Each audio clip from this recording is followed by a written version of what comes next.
Welcome to the shack. We're about to rock.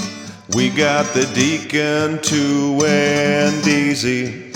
Dr. Deezy, how about you? Stories from the shack. Most of you that follow our videos know DZ. He's mentioned before that he's in a group. This is his group.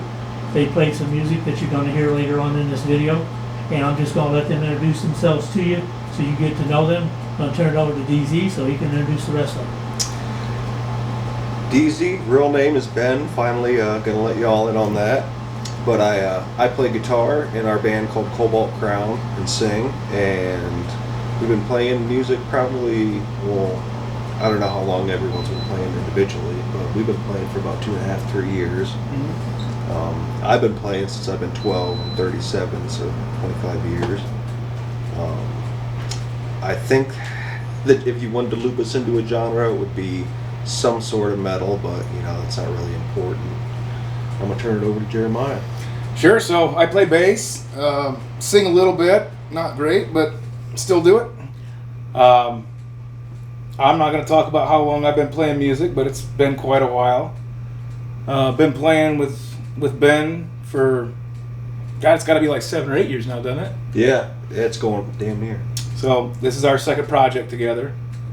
I think this has been a lot more fun than the last one, but I would agree. Yeah, this is. I think we're scratching the itches that we were trying to scratch since we met, I think. I would agree, and that's a good point. This is some of the most fun I've had playing music in my entire life with these guys, so I'm very happy to be doing it.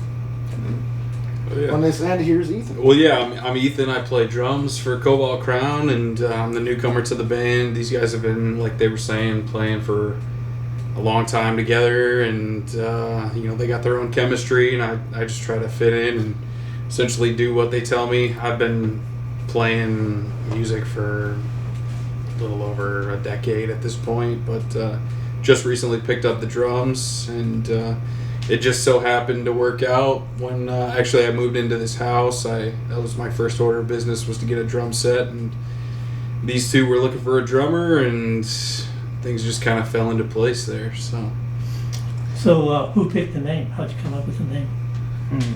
I remember that being a long process. Group effort. Yeah, it was a group effort, and it was a really long process. We would settle on a name for half a week to a week, and then it's like, no, we don't like it. And then Well, tell them the genesis of how that all came about, because you guys had...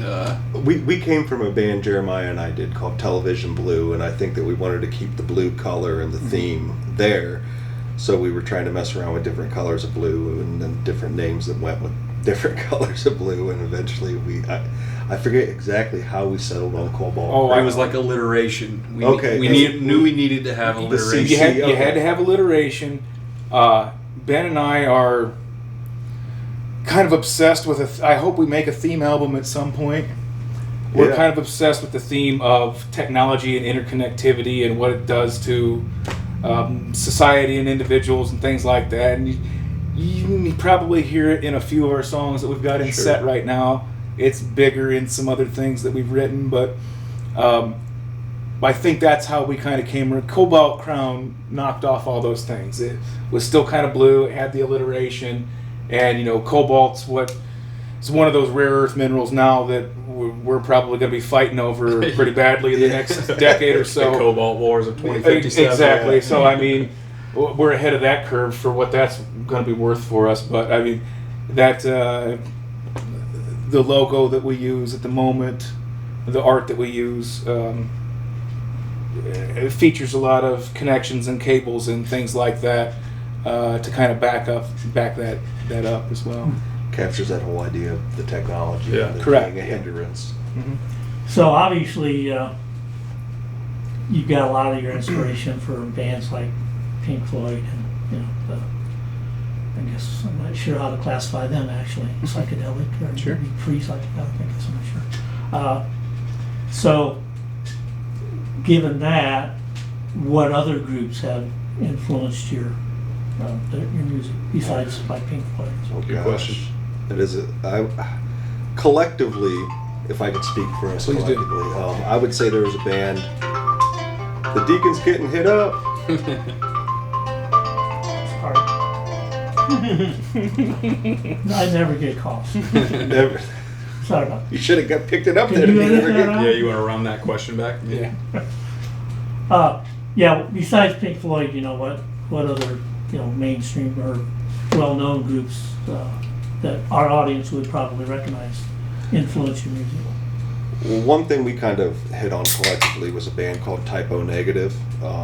It really sort of struck every single chord that we were trying to hit musically. At least Jeremiah and I talked about it for years. This sound, this vision of this sound we wanted, and he kind of showed it to me. And the second he showed it to me, I was blown away. And I've kind of I don't want to speak for Ethan, but I think that you were It's really grown on taken me. by it. I remember it was one of the first songs that we ever played together as a band. Was Anesthesia by Anesthesia. Typo. Yeah. We cover it's one of those still in our songs. set to this day. It is. And every time we play it, it gets a little better. And I've kind of listened to more and more of their discography as we've been, a group. And yeah, I definitely see the influence, and I can count myself as one of their fans now. So, but yeah, I mean, myself, I come from kind of, I have an older brother who grew up in the 90s, 80s, 90s, and the grunge and alternative 90s. If you listen to OXM, Lithium is my station. So anything that you'd hear on there, Alice in Chains, Soundgarden, Stone Temple Pilots, those are all real big in my wheelhouse. So I would agree. And I think that particular group of years and artists is probably, that's the thing that all three of us have speak the most of the same language on, I would say. But otherwise, that aside, I mean, we're clearly not a grunge band. I think there's a lot of that alternative influence in there, for sure. But I honestly think that, this is going to sound so cliche, but I think that we sound the way we do because of how much we each bring to the table that nobody else was listening to. I come from things as, like, when I was growing up, thrash was my biggest thing, right? Thrash metal. And it started off with, I fell in love with metal from, like, Sabbath and to a lesser extent at the time Rainbow and things like that. Dio for sure was a huge thing for me. But then, thrash was a big chunk of my life. Now, we don't play thrash, and I'm not crazy about starting. But, I mean, I think there's still things that I take from that I bring along with it. On the other hand, I'm a huge Devo and Police fan. So there's things I'm bringing along that, those, especially the Devo stuff's not going to be on most people's radar past one or two songs. And so that's one of those things that I show up with. I don't have a lot of Radiohead in my background. But this guy brings that to the table, and, that's one of those things where he can put something of theirs in front of me and go, this part of this song, this feel is what I'm thinking right here, and talk back and forth on that. And it's been so interesting for me that Ben's certainly listened to heavy music over the years, Sure. but kind of handing him a style of heavy music that he's not heard before, and saying, like, I'm kind of thinking something like this, or hey, if you listen to this, you might understand what I'm trying to do, and then getting his take on that back, right? So, and I assume it's the same for him, where when you say, this Radiohead thing, and that's not something that's super in my wheelhouse, but then whatever I'm kicking back to you is Radiohead filtered through a guy who doesn't listen to Radiohead, right? Checks and balances. It's Yeah. checks and balances, Yeah. where we don't wind up sounding like a band. We don't even sound like a genre, I don't think. Yeah, it's very hard to place us into one Yeah. genre, and I think that what you said, it brings up another interesting point. Is, and I've heard you say it before, throughout the years, that's kind of where the magic happens in the music, is where his heavy metal and some of the stuff that he showed me that I wasn't on my radar, and the Radiohead that I showed him that wasn't on his radar, where those meet, and that's kind of where the secret spot is, and that I think that it does show up. We don't go into any song necessarily planning.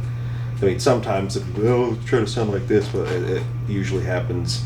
Not to sound cliche, but organically, it does happen pretty. You want to pay homage. You don't want to rip anybody off. Yeah, exactly. Yeah, like the two groups you mentioned, like Black Sabbath. They have a distinct sound. Sure. You hear two notes, you automatically know that's Black Sabbath. Mm-hmm. A lot of times Pink Floyd too. Those two notes, man, you're getting ready because you know what's coming. Right. That being said, in your opinion as musicians, is that a benefit or a negative to have that distinction? It's good. I think that sometimes it can be a hindrance because I think that Tool is another band that as soon as you hear 2 or 3 notes, like, okay, that's Tool. And I think it's kind of, they've stuck to that formula for so many years that it's kind of, they've never really branched out and done anything else. And it might be kind of hard, eventually that formula runs out. You know what I mean? What are you going to do? You got to go somewhere. Well, and also, no one wants to play the same music at 60 that they wanted to play at 20. You don't even want to listen to the same music at 60 is what you do at 20. So to paint Deacon. The Deacon did.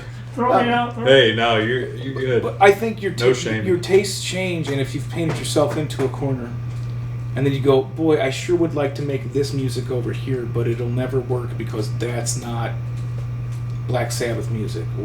And Black Sabbath has albums like that. Black Sabbath has Technical Ecstasy that is not actually a bad album.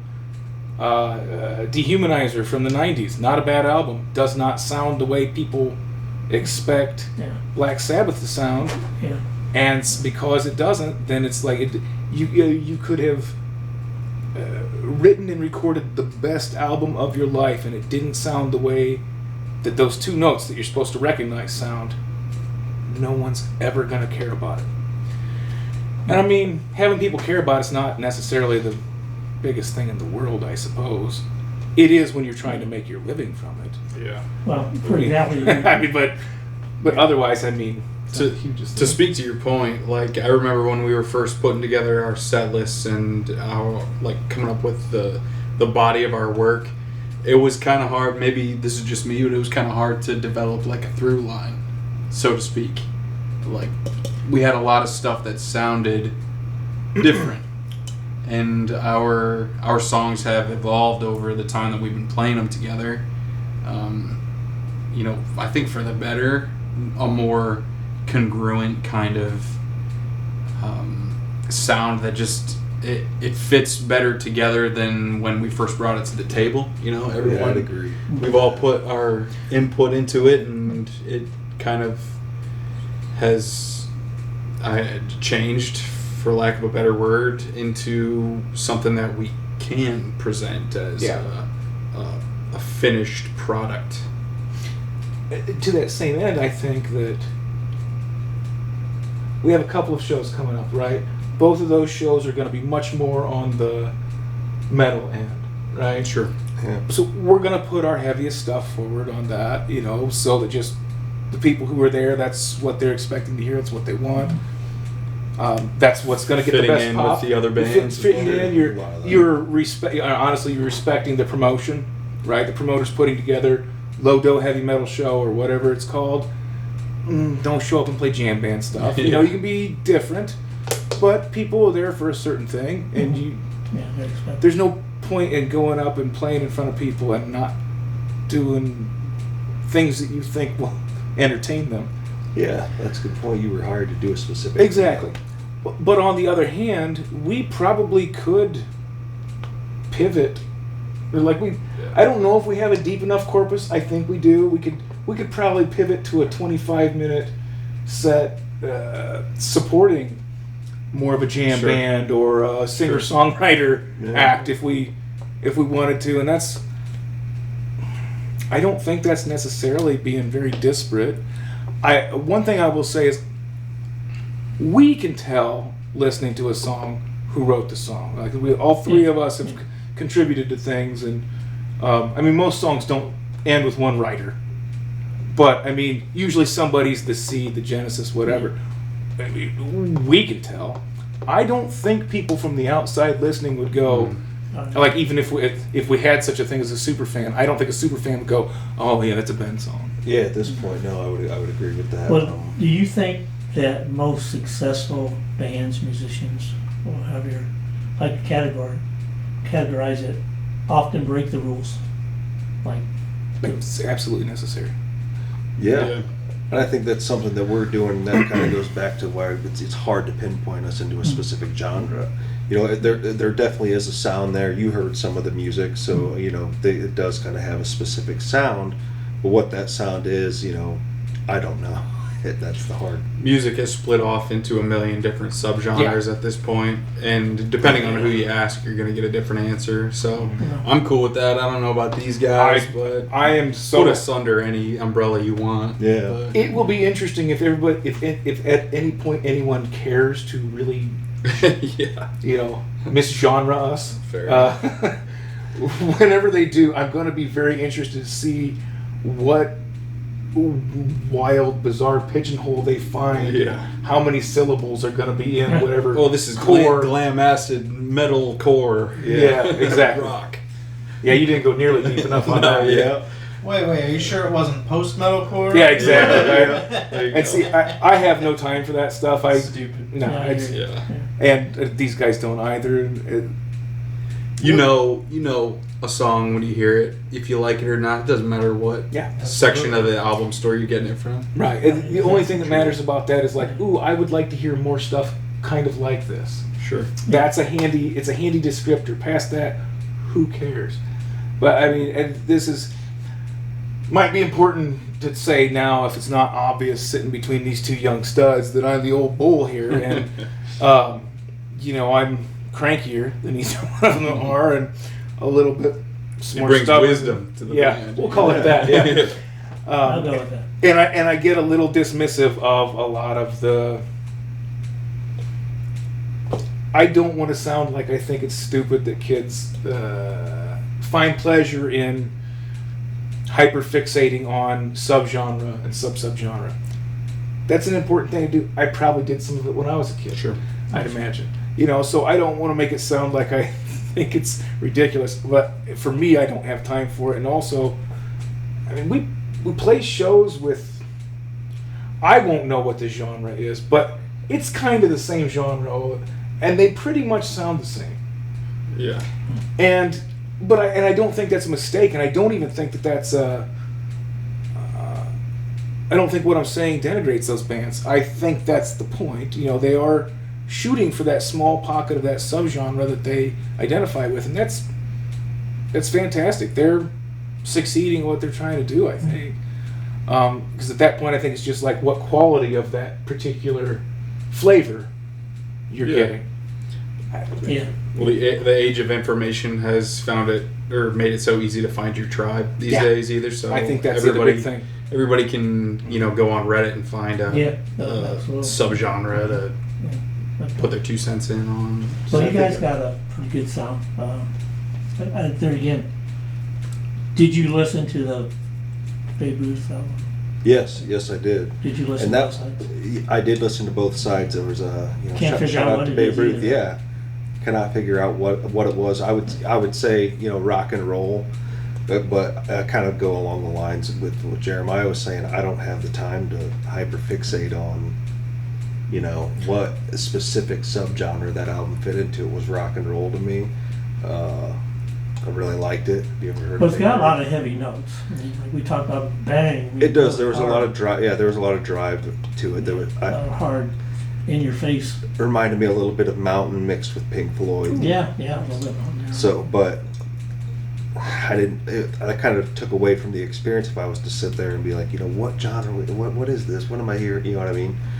I liked it a lot, and so I think it was rock and roll to me. Another thing I think that's always given me permission to basically say whatever, it's rock and roll.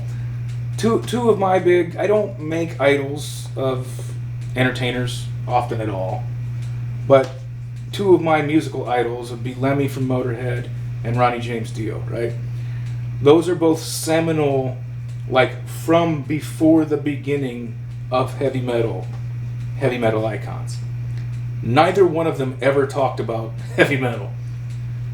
Every time that Lemmy strapped on a bass and stepped up to a microphone, he said, "We are Motorhead, and we play rock and roll," and then proceeded to blast out the thrashiest, blow your asshole out metal you've ever heard in your whole life, right? And then walk away and go talk to somebody backstage and get interviewed, and they'd ask him about heavy metal, and he'd go, "I don't know, I play rock and roll."